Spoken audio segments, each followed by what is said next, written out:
प्यारे विद्यार्थियों, आज इस वीडियो में हम हॉब्स के बारे में आगे चर्चा करेंगे। पिछले वीडियो में मैंने हॉब्स का परिचय आपको प्रदान किया था। हॉब्स के राजनीतिक विचारों को हम समझें उससे पहले मैं आपको ये बतलाना चाहूँगा कि हॉब्स जो है वह सामाजिक समझौतावादी विचारक है।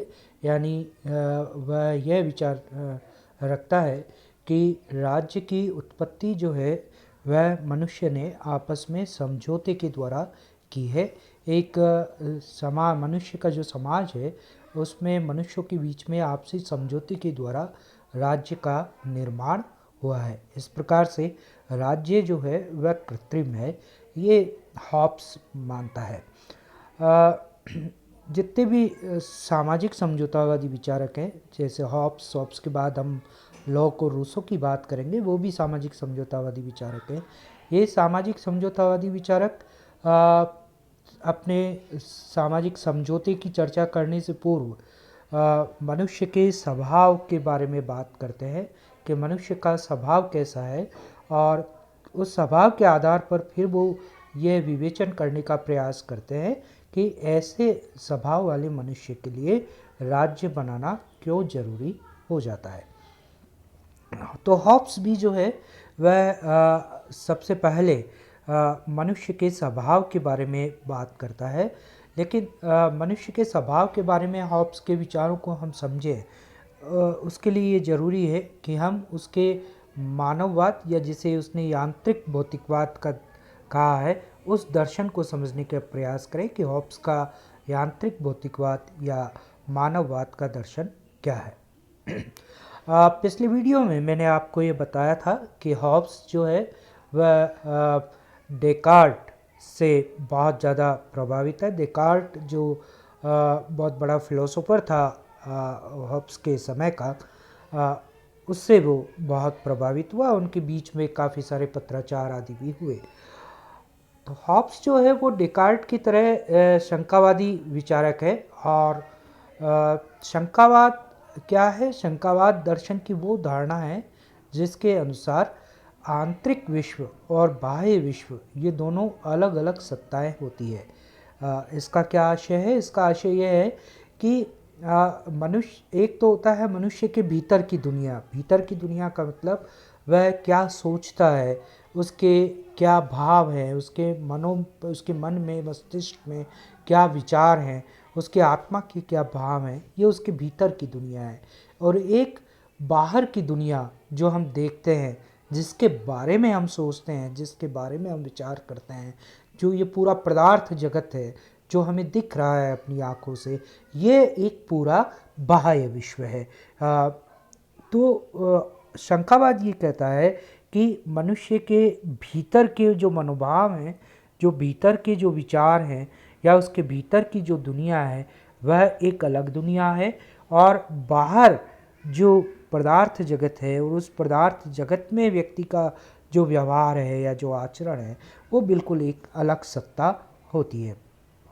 फिर वो ये कहता है कि हम जो हैं वो केवल हमारे भीतर, हमारे मस्तिष्क में क्या चल रहा है, हमारे मन में क्या चल रहा है, हमारे मनोमस्तिष्क में जो प्रक्रियाएं चल रही है, हम अपने मन में चलने वाली प्रक्रियाओं को या अपने मस्तिष्क में पैदा होने वाले विचारों को या भावों को तो समझ सकते हैं, लेकिन हम दूसरे के मन में क्या चल रहा है, दूसरे के मस्तिष्क में, दिमाग में क्या चल रहा है, उसको हम नहीं समझ सकते। बड़ी सिंपल सी बात है कि हम अपने दिमाग में क्या चल रहा है उसको तो हम जानते हैं, लेकिन दूसरे के दिमाग में क्या चल रहा है उसको हम नहीं समझ सकते। हम दूसरों के व्यवहार का केवल वही पक्ष समझ पाते हैं जो वह इस बाह्य जगत में अभिव्यक्त करता है। या इसको उलट करके भी आप समझ सकते हैं कि हमारे मन में क्या चल रहा है ये केवल हम ही समझ सकते हैं। कोई दूसरा ये नहीं समझ सकता कि हमारे मन में क्या चल रहा है। वह केवल वही देख पाता है या वही समझ पाता है जो व्यवहार हम इस बाह्य जगत में करते हैं।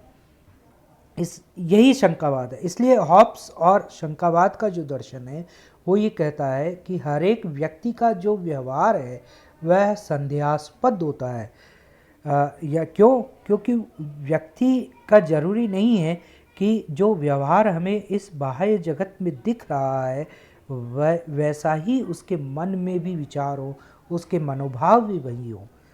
मैंने पिछले वीडियो में भी आपको संकेत दिया था कि हो सकता है कि एक व्यक्ति किसी के चरण छू रहा है, तो वो जो चरण छू रहा है वो व्यवहार तो हमें दिख रहा है, लेकिन हो सकता है कि वह चरण छूते हुए मन में उसी व्यक्ति को गाली भी दे रहा हो जिसके चरण छू रहा है। तो उसके मन में क्या चल रहा है वो तो हमें नहीं दिख रहा है, हमें केवल वह दिख रहा है कि वह जो बाह्य जगत में वो कर रहा है, यानी वह चरण छू रहा है, ये तो हमें दिख रहा है, लेकिन मन में वो गाली दे रहा है, मान लो मन में वो कोई उसके विरुद्ध या उसके बारे में कुछ गलत सोच रहा है, ये हमें नहीं दिख रहा है। तो इसलिए व्यक्ति का हर जो व्यवहार है वो शंका के दायरे में है, वह संदेहास्पद होता है। तो इस प्रकार हॉब्स ये कहता है कि जो हमारे भीतर की दुनिया है और हमारे भीतर का जो जगत है और बाहर जो जगत है वो बिल्कुल अलग अलग सत्ताएं है। फिर लेकिन डेकार्ट के शंकावाद के दर्शन को मानते हुए भी डेकार्ट के विपरीत हॉब्स ये कहता है कि ये जो भौतिक विश्व या ये जो बाह्य जगत है वह इस पूरे ब्रह्मांड में पदार्थ के अलावा कोई दूसरी सत्ता नहीं है, यानी हमें जो कुछ भी इस फिजिकल वर्ल्ड में दिख रहा है वो केवल पदार्थ है, वो केवल मैटर है। वह कोई ऐसी कोई सत्ता हमें बाह्य जगत में दिखाई नहीं देती जिसके बारे में हम ये कह सकें कि इस पूरे बाह्य जगत को ये सत्ता संचालित कर रही है। अर्थात आप इस बात को यूँ समझें कि तो डेकार्ट आदि तो ये कहते हैं कि ये बाह्य जगत में जो कुछ है इसके पीछे भी कोई सत्ता है, वह रहस्यवादी सत्ता है, चाहे आप उसको ईश्वर कह लें, भगवान कह लें या कोई भी परम सत्ता कह लें, जो इस पूरे जगत को, इस संसार को चला रही है। इस सत्ता इस बाह्य सत्ता या इस ईश्वर की बात डेकार्ट आदि दार्शनिक करते हैं, लेकिन हॉब्स ये कहता है कि इस बाह्य जगत में कोई ऐसी सत्ता हमें नज़र नहीं आती जिसके बारे में हम दावे से ये कह सके कि वह इस संसार को चला रही है, इस जगत को संचालित कर रही है। इसलिए हमारे लिए सत्य वही है जो हमें दिख रहा है, और दिख क्या रहा है, और जो कुछ भी दिख रहा है वो सब पदार्थ है। पदार्थ होने का मतलब है कि वह एक न एक दिन ख़त्म हो जाएगा। ये सारा संसार भौतिक है, और भौतिक होने का मतलब क्या है कि हर वह चीज़ जो एक न एक दिन ख़त्म हो जाएगी वह भौतिक है, वह पदार्थ है। तो और ये इस जगत में जो कुछ हमें दिख रहा है अपनी आंखों से, वह जो भी दिख रहा है वो सब पदार्थ है, एक न एक दिन ख़त्म हो जाएंगे। और ये पदार्थ तब तक अस्तित्व में है जब तक कि उनके अंदर गति है। तो ये पदार्थ के अनुभव का मतलब है कि हमें उन पदार्थों की गति का अनुभव होता है। जैसे हम पेड़ को बढ़ते हुए देख रहे हैं तो पेड़ छोटे से बड़ा हो जाता है। ये जो छोटे से बड़ा होना है, एक बीज से पौधा उत्पन्न होता है और पेड़ बन जाता है, बड़ा वृक्ष बन जाता है, ये क्या हो रही है, उसमें गति हो रही है। तो हम अनुभव किसका कर रहे हैं? हम अनुभव पदार्थ का नहीं कर रहे हैं, हम अनुभव उस गति का कर रहे हैं, क्योंकि वो जब तक वो गति है तब तक वो पदार्थ है। जिस दिन वो गति खत्म हो जाएगी क्या होगा? पेड़ सूख जाएगा, ख़त्म हो जाएगा, उसकी टहनियाँ सूख जाएगी और वो धीरे धीरे ख़त्म हो जाएगा। तो हम ये इसको यूँ समझें कि हम किसी छोटे से बच्चे से जन्म लेकर के फिर उसको बड़ा होते हुए देखते हैं। तो ये जो बड़ा हो रहा है वो, ये जो वृद्धि उसमें हो रही है, ये पदार्थ में जो वृद्धि है वो उसकी भीतर की उसकी गति के कारण से है। ये तो हम अनुभव उस गति का कर रहे हैं। जिस दिन ये गति ख़त्म हो जाएगी, जिस दिन सांसें ख़त्म हो जाएगी, उस दिन आदमी क्या होगा? मर जाएगा, ख़त्म हो जाएगा। तो ये पदार्थ जगत जो कुछ, पहली बात तो ये समझे कि हॉब्स ये कहता है कि ये जो कुछ भी हमें दिख रहा है बाहर की जगत में वो सब कुछ पदार्थ है। और वो पदार्थ, दूसरी बात, वो पदार्थ तब तक अस्तित्व में है जब तक कि उसमें गति है। हम पदार्थ का अनुभव नहीं करते, हम उसकी ये जो गति है उसका अनुभव करते हैं। जिस दिन वो गति खत्म हो जाएगी वह पदार्थ खत्म हो जाएगा, उसका अस्तित्व खत्म हो जाएगा। तो इस पदार्थ का जो अस्तित्व है वह उसकी गति के कारण से है, न कि किसी ईश्वर जैसी कोई बाह्य सत्ता के कारण से। यानी कोई बाह्य सत्ता जो है वह उसके पदार्थ को संचालित की गति को संचालित नहीं करती है। पदार्थ में स्वतः स्फूर्त एक गति है जिसके कारण से वह आगे विकास करता है, अस्तित्व में बना रहता है। और जिस दिन वो गति खत्म हो जाती है पदार्थ खत्म हो जाता है। इसीलिए हॉब्स ये कहता है कि गति ही सभी चीज़ों का कारण है। आत्मा भी तब तक ही है, एक व्यक्ति भी तब तक ही है जब तक कि उसमें गति है। गति है यानी जब तक कि उसमें सांसें चल रही है। फिर दूसरी चीज़, हॉब्स पे ज्यामिति शास्त्र का बहुत प्रभाव पड़ा, यूक्लिड वगैरह का प्रभाव उसके ऊपर पड़ा था। इसलिए उस पर यूक्लिड के एलिमेंट का भी प्रभाव पड़ा कि, और वो यूक्लिड का एलिमेंट क्या है, यूक्लिड का कहना यह था कि यदि पूर्वाधार सही है तो निष्कर्ष भी सही होता है। यानी जैसे हम आपने छोटी क्लासेस में मैथमेटिक्स में प्रमेय पढ़ी होंगी, तो प्रमेय में हम क्या करते हैं कि कुछ एग्जाम्पल देते हैं और फिर लास्ट में करते हैं इति सिद्धम, निष्कर्ष निकालते हैं। तो आपका निष्कर्ष कब सही होगा? जब वो निष्कर्ष जिन आधारों पर आपने निकाला है वो आधार सही हो, वो फैक्ट सही हो, वो तथ्य सही हो। तथ्य अगर सही होंगे तो निष्कर्ष भी सही होगा, तथ्य अगर गलत होंगे तो निष्कर्ष भी गलत होगा। ये यूक्लिड का कहना था।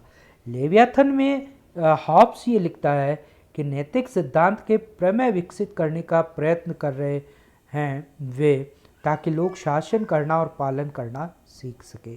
यानी गणित के आधार पर हॉब्स ये कहते हैं कि जिस तरह गणित में पूर्वाधार के आधार पर निष्कर्ष निकालते हुए प्रमेय थ्योरम विकसित की जाती है, वैसे ही वे हॉब्स क्या कर रहे हैं कि हॉब्स ने लेवियाथन में लिखते हैं कि वो नैतिक सिद्धांत का प्रमेय विकसित कर रहे हैं।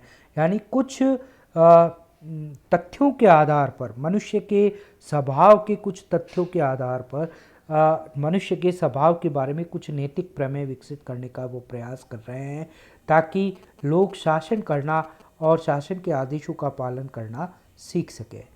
गणित के प्रभाव के बारे में वे लिखते हैं कि जब आदमी तर्क करता है तो वह कई छोटे छोटे अंश जोड़ता है या एक मात्रा से दूसरी मात्रा घटाकर बचे हुए को दर्शाता है। तो आदमी दो ही चीज़ करता है, या तो योग एडिशन करता है या सब्सट्रैक्शन करता है, घटाता है। मल्टीप्लाई करोगे तो भी आप योग करोगे, आप डिवीज़न करोगे तो आप घटाओगे, सब्सट्रैक्शन करेंगे। तो जैसे गणित में होता है कि हम या तो एडिशन करते हैं या फिर हम घटाते हैं, और एडिशन या सब्सट्रैक्शन करके यानी जोड़कर या घटा करके हम अंतिम निष्कर्ष बताते हैं। ठीक इसी तरह हॉब्स कहता है कि आदमी जो होता है वह तर्क करता है, वह लॉजिक देता है, और वह लॉजिक में क्या करता है, या तो छोटे छोटे अंशों को जोड़ करके किसी निष्कर्ष पर पहुंचने का प्रयास करता है, या फिर किसी छोटे अंश में से कोई बड़े अंश में से कोई छोटा अंश निकाल करके अपना तर्क स्थापित करने का प्रयास करता है। जैसे इस बात को यूँ समझे कि साधारण बातचीत में जब हम अपनी कोई बात रखते हैं या अपनी कोई बात सिद्ध करने का प्रयास करते हैं, तो हम क्या करते हैं, अपनी बात को सिद्ध करने के लिए हम छोटे छोटे तर्क गढ़ते हैं, छोटे छोटे उदाहरण देते हैं, एग्जाम्पल देते हैं, कहीं से कोई बात निकाल करके अपनी बात को सिद्ध करने का प्रयास करते हैं। तो हम कई छोटी छोटी बातों को जोड़ करके अपना कोई निष्कर्ष प्रस्तुत करते हैं, या फिर हम कोई बड़ी बात में से कोई छोटा सा अंश निकाल करके हम अपनी बात को सिद्ध करने का प्रयास करते हैं। हॉब्स ने इसी आधार पे भौतिक शास्त्र से प्रभावित होकर के एक मेथड दिया जिसे वो कहता है रेजोल्यूटिव कंपोजिट मेथड। ये रिजोल्यूटिव कंपोजिट मेथड क्या था? ये फिजिक्स का एक मेथड है, गैलीलियो ने जो दिया।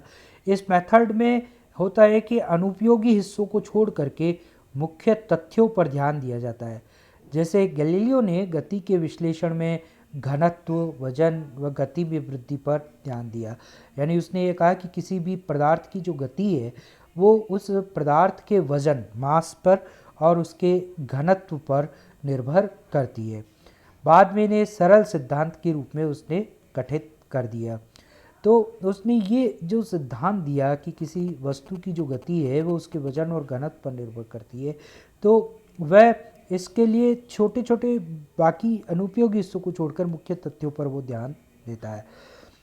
हॉब्स ने भी इस मेथड का प्रयोग करते हुए समाज के विभिन्न हिस्सों, व्यक्तियों व उनकी भावनाओं को प्रकृति की स्थिति के रूप में विभाजित किया और बाद में इन्हें एक नई राजनीतिक व्यवस्था लेवियाथन के रूप में पुनर्गठित किया। यह ऐसा ही है जैसे किसी गाड़ी को समझने के लिए उसके पुर्जों को अलग अलग कर लिया जाए और फिर उसे पूर्णता में समझा जाए। इस बात को मैं थोड़ा सा हल्का सा आपको समझा दूं कि रेजुलेटिव कंपोजिट मेथड है क्या। बेसिकली आप मान लो हम ये एक एग्जांपल लें कि आपको किसी गाड़ी की पूरी बनावट को समझना है। आप सोचते हैं कि मुझे गाड़ी ठीक करना आना चाहिए, मुझे इस गाड़ी की बनावट को समझना है।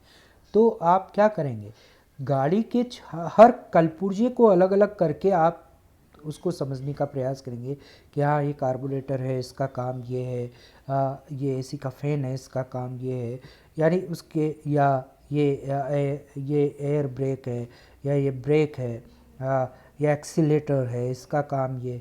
तो आप इन छोटे हर अंग का अलग अलग काम है। हर जो अंश है गाड़ी का या हर जो इक्विपमेंट लगा हुआ है गाड़ी में, हर एक का अलग अलग काम है, लेकिन गाड़ी इन सब अंशों से मिलकर के बनी है। तो पूरी गाड़ी को कब आप समझ पाएंगे, जब उसके हर एक छोटे छोटे अंश को आप समझेंगे। आप केवल किसी एक अंश को समझ के पूरे को नहीं समझ सकते, आपको हर एक अंश को समझकर उसको फिर आप एक्यूमुलेटिव रूप में पूर्णता के रूप में जब समझेंगे तो आपको पूरी गाड़ी की बनावट समझ में आएगी। आपने एक हाथी और 5 अंधों की कहानी सुनी होगी कि 5 अंधे हाथी के अलग अलग अंगों को छू करके ये समझने का प्रयास करते हैं कि ये क्या है। तो एक जना रस्सी पूंछ को पकड़ता है तो वो उसको रस्सी समझ लेता है, कि उसके कान को पकड़ता है तो वो उसे कुछ और समझ लेता है, कोई टांग को समझता है, कोई पैर को छूता है तो वो उसे किसी पेड़ की टहनी जैसा समझ लेता है। तो क्योंकि वो अलग अलग, सबका अलग अलग ज्ञान है, लेकिन जब वो उसको सम्मिलित करते हैं पांचों के अनुभव को, तो पांचों के इस अनुभव को सम्मिलित करने के बाद उन्हें ये ज्ञान होता है कि ये हाथी है। तो ठीक इसी तरह से हमें पूर्ण ज्ञान तब प्राप्त होता है जब हम किसी पूर्ण ज्ञान के जो अंश हैं, छोटे छोटे अंश हैं, उनको समझ करके उसको कंपोजिट रूप में समझने का प्रयास करें। तो जैसे गैलीलियो ने किया कि आप पदार्थ की गति को केवल गति को कब समझ पाएंगे, उसकी गति को तब समझ पाएंगे जब उन अंशों को समझने का प्रयास करेंगे जो उसकी गति को नियंत्रित करते हैं, जैसे उसका वजन, उसका घनत्व। तो जब आप घनत्व और उसके वजन को समझेंगे तब आपको पदार्थ की गति कितनी है, क्यों है, ये इस बात समझ में आएगी। ठीक यही मेथोडोलॉजी हॉब्स समाज को व्यक्तियों के स्वभाव को समझने के लिए यूज करता है कि व्यक्ति के स्वभाव के बहुत सारे अंश हैं, बहुत सारे भाग हैं, उनको जब हम अलग अलग भागों में विभाजित करके उसके अलग अलग भागों को हम समझते हैं और फिर उसको पूर्णता के रूप में जब हम समझने का प्रयास करते हैं, तब हमें मनुष्य का स्वभाव और समाज की बनावट समझ में आती है।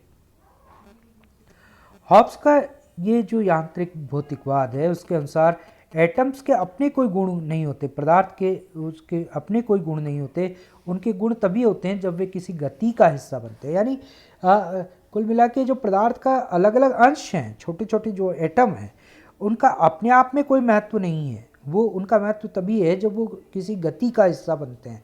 जैसे इसको यूँ समझ लें कि जैसे ये शरीर में हमारे मान लो पैर हैं, गति पैरों से है, लेकिन इन पैरों को अगर आप अलग कर देंगे, काट के फेंक दो, तो इन पैरों का कोई महत्व नहीं है, इसका कोई अपने आप में कोई गुण नहीं है।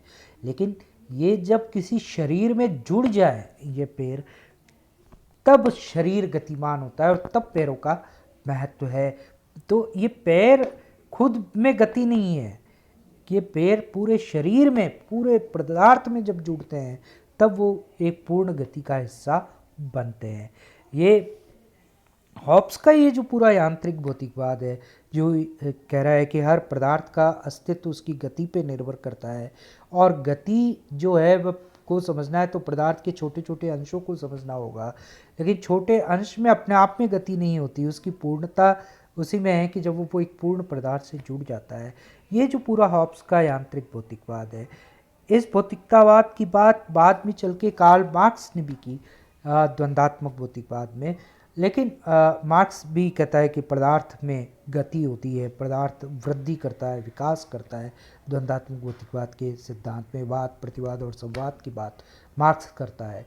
लेकिन मार्क्स और हॉब्स में एक बड़ा अंतर यह है कि मार्क्स के अनुसार जो पदार्थ है वह निष्क्रिय है, उसके अंदर जो गति होती है, पदार्थ में जो वृद्धि है या जो विकास है, वो उसके अंतर्निहित गति के कारण से होता है। यदि मार्क्स ये कहता है कि हर पदार्थ के भीतर ही अपोजिट गुण हैं, उन अपोजिट गुणों के कारण से उनमें आपस में द्वंद्व होता है और पदार्थ का विकास होता है। तो पदार्थ का जो विकास है वो उसकी भीतरी गति के कारण है मार्क्स के अनुसार। लेकिन हॉब्स ये कहता है कि पदार्थ की गति का कारण उसके भीतर नहीं होता बल्कि बाहर होता है। अपने बाह्य कारणों से पदार्थ गति करता है। इसी आधार पर ये यांत्रिक भौतिकवाद में समझता हूँ आपको समझ में आया होगा। इसी यांत्रिक भौतिकवाद के आधार पर हॉब्स ने मनुष्य के स्वभाव की चर्चा की है। उसने अपनी किताब डी कॉर्पोरे और लेवियाथन के प्रथम भाग के अंतिम 4 अध्यायों में मानव स्वभाव का वर्णन किया है।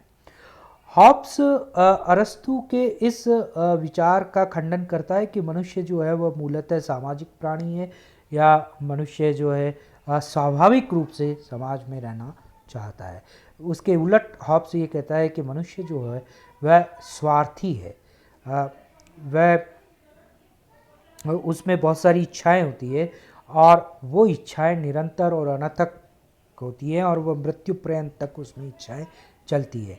उन इच्छाओं के कारण से ही जो है वह मनुष्य आगे गति करता है, मनुष्य की सांसें आगे बढ़ती है। और बात समझने की है कि स्वार्थी क्यों है मनुष्य, तो वो ये कहता है कि हर मनुष्य अपने अस्तित्व को बचाए रखना चाहता है। जैसे उसने कहा ना कि हर पदार्थ तब तक है जब तक उसका अस्तित्व है, तो मनुष्य भी तब तक है जब तक उसका अस्तित्व है। तो हर मनुष्य अपने अस्तित्व को बचाए रखना चाहता है, और उसका अस्तित्व कब तक है? जब तक कि उसमें गति है, मोशन है, गति है। तो मनुष्य का भी अस्तित्व तब तक है जब तक कि उसकी गति है, यानी उसकी सांसें चल रही है।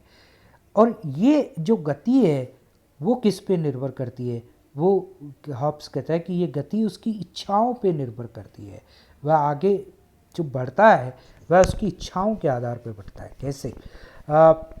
वो ये कहता है कि ये जो जीवन है वह शरीर के उपांगों की गति है। शरीर के जो अलग अलग हिस्से हैं इनकी गति पर जीवन निर्भर करता है, जो स्वचालित मशीन की तरह है, एक ऑटोमेटिक मशीन की तरह है। और वो उदाहरण देता है घड़ी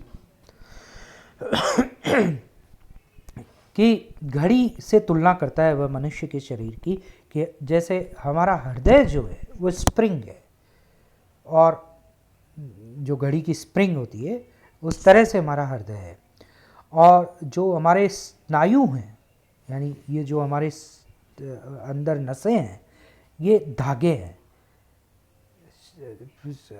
आपने देखा होगा घड़ी में धागे होते हैं जो उसके ऊपर झूलते हैं, जिनसे वो घड़ी आगे बढ़ती है, स्नायु वो है। और जो जोड़ हैं हमारे, जो जोड़ने वाली हड्डियां हैं, जॉइंट्स जिसे हम कहते हैं, ये पहिए हैं। घड़ी का वो पहिया है जिस पर वो स्नायु घूम रहे हैं, स्प्रिंग से झूल रहे हैं।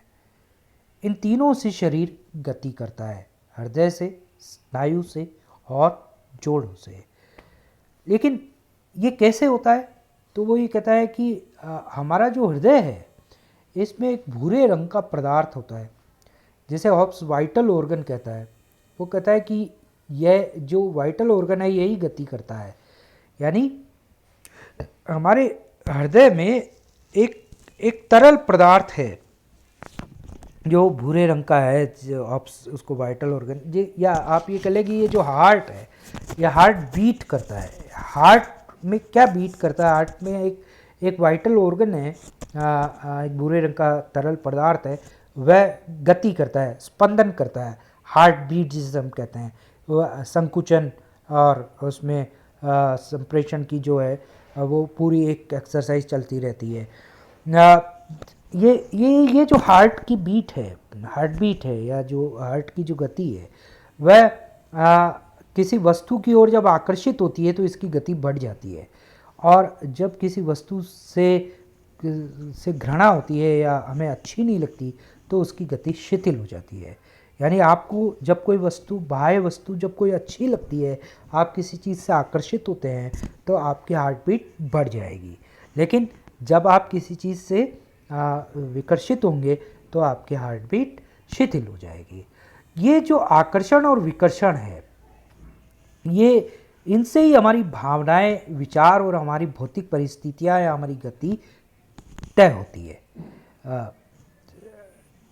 मनुष्य के अंदर एक चीज़ ये होती है कि जिसे वह प्राप्त करना चाहता है, वह उसे प्राप्त करके, यानी जिससे वो आकर्षित होगा, मनुष्य जिससे आकर्षित होता है, क्योंकि उससे उसकी हार्ट बीट बढ़ जाती है, तो वह अपनी उस हार्ट बीट को नॉर्मल तभी ला पाएगा जब वह जिस चीज़ से आकर्षित हुआ है उसको प्राप्त कर ले।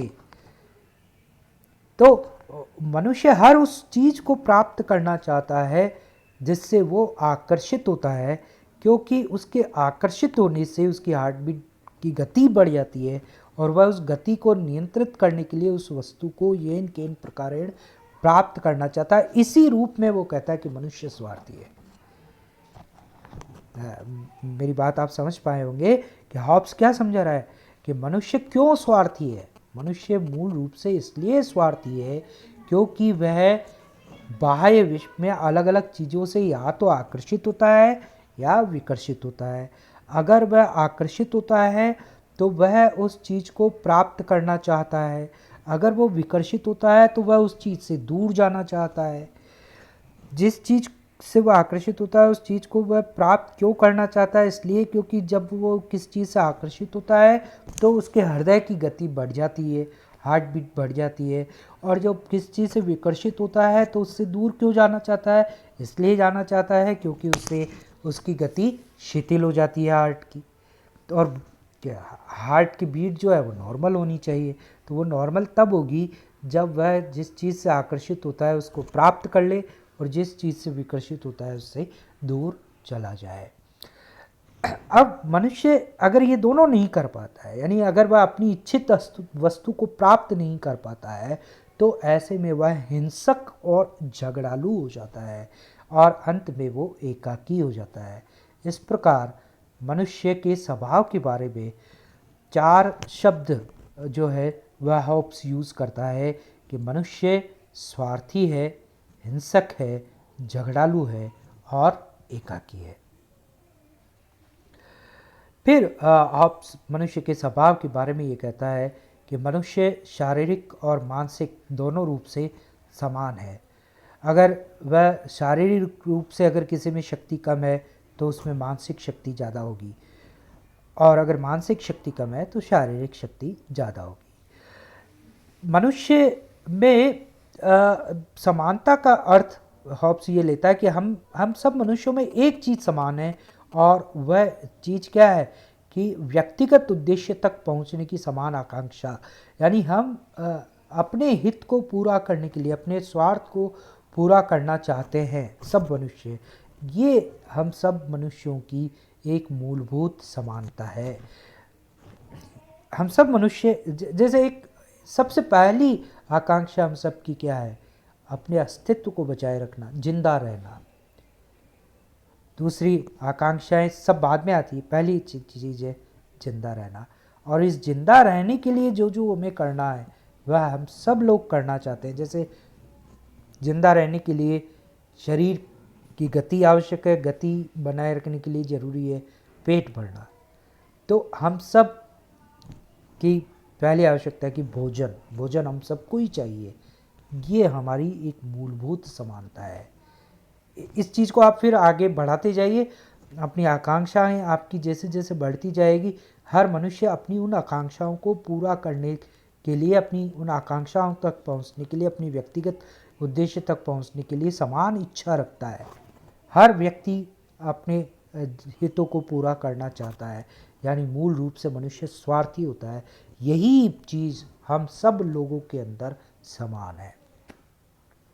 अंतर क्या है मनुष्यों के बीच में?